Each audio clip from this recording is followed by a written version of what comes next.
Now we're going to talk about a few different kind of knife cuts and strokes, mainly with talking about whittling, not talking about cutting up or butchering animals.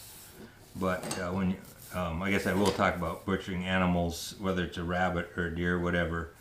You always want to cut away from yourself. Don't ever cut towards yourself.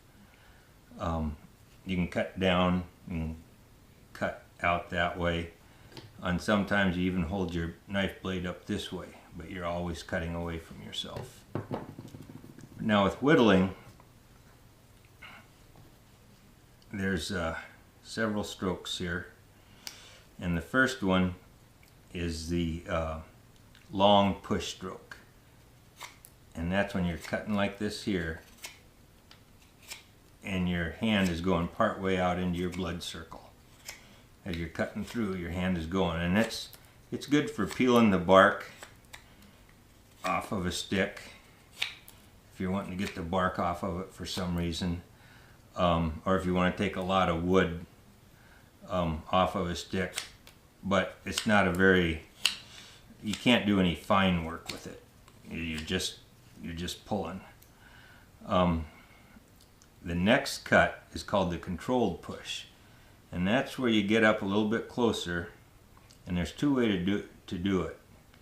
You get up close here on the knife, and then you can push on the blade with this thumb, and you can kind of do detailed work. Or if you're making a fuzz stick for a fire, you can get all that fuzz worked up. Now some guys, they like to push one thumb against the other like that, and when you work it like that, you can make more of a curled area if you're trying to make a curled area in your piece of wood, and that's called the controlled push. Now the next one is called the stop cut, and the stop cut is when you cut straight down like that, and then you can do a controlled push up to it, and then that's all the further your cut goes.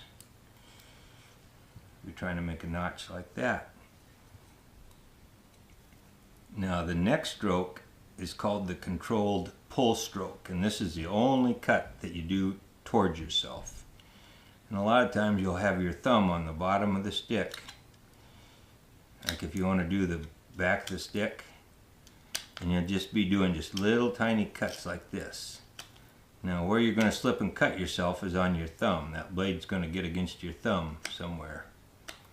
And so a lot of guys will put tape around their thumb, and sometimes you can get just a leather piece off of a glove and slip over your thumb too, works. And sometimes for stripping wire, stripping the insulation off a wire, you'll be doing that, but you want to stay way out here, stay out of your triangle of death, and you're just making little cuts. You know, you're not doing a long pull. You're just pulling between the blade and your thumb. And it's good if you need to round off the end of a stick, or maybe you need to make a notch up here, or a notch, you know, it's for whatever reason you can't turn around and push it this way. If you have the choice, you want to push that way, but sometimes you got to turn around and pull it towards yourself like that. That's called a controlled pull stroke. Now the next one is a V-notch, and that's kind of like the stop, only you're angling it, and you push this way, and you push this way, and you push this way, and you push this way, and pretty soon that cuts a V out of the wood. Now the other way to do this is you can do a controlled push stroke and then a controlled pull stroke.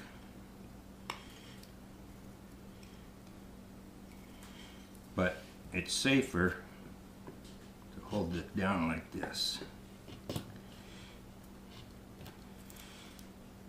And if you want to cut the stick in half, you can keep doing it that way.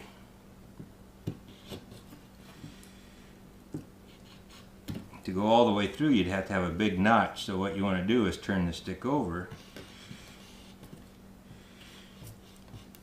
and make that on that side. And this is a harder stick than what it looks like.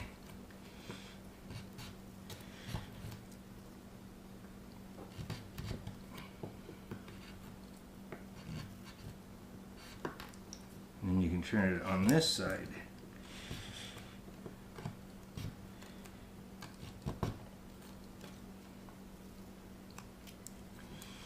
And then you can do the same thing on this side.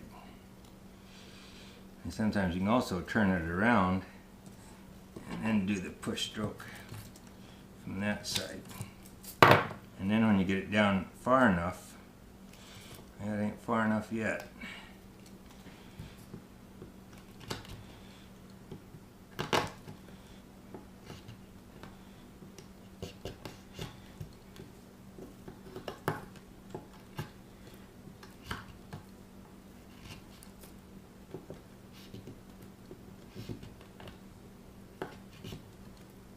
Just keep cutting that V around. Just like a beaver cutting down a tree. Pretty soon it gets thin enough where you can just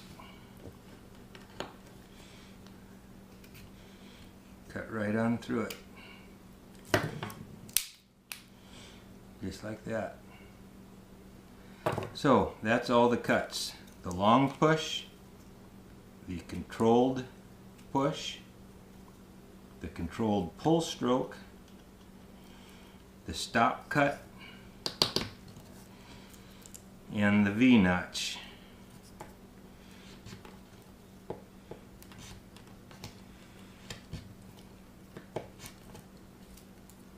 And if you're doing a lot of whittling, you can also wear a leather glove on this hand.